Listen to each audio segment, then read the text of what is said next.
The Internet is a great resource for people who are interested in getting into astronomy. Billy and I'd like to show you just a few sites that will be very helpful to you.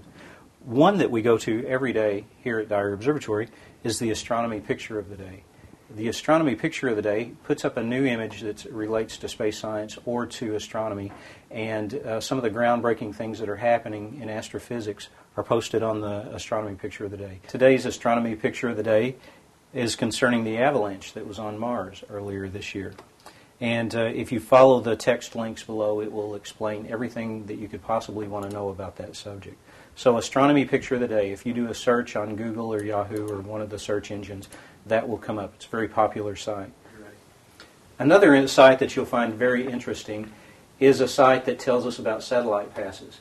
Now, I don't know if you're aware of this, but every night you can go outside when we have clear sky, and you can see several satellites go over. If the International Space Station is flying over, a site like heavens-above.com, that's the current address, will take you there, and you can enter your location, latitude, or enter the city that you're closest to, and it will give you the dates and times for satellite passes that are bright enough for you to see naked eye.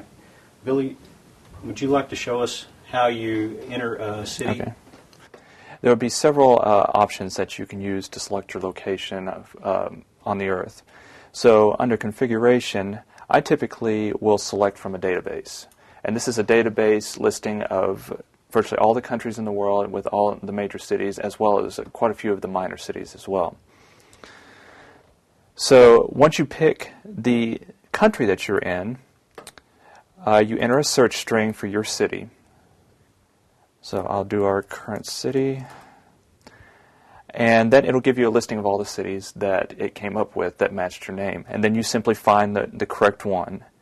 So let me find ours, and when you click on that, you can bookmark that page that comes up after that, and that will, from that point on, be set for your current location, and that'll give you the predictions for, let's say, the International Space Station, when it's going to fly over your particular area, or if the Hubble Space Telescope will be visible.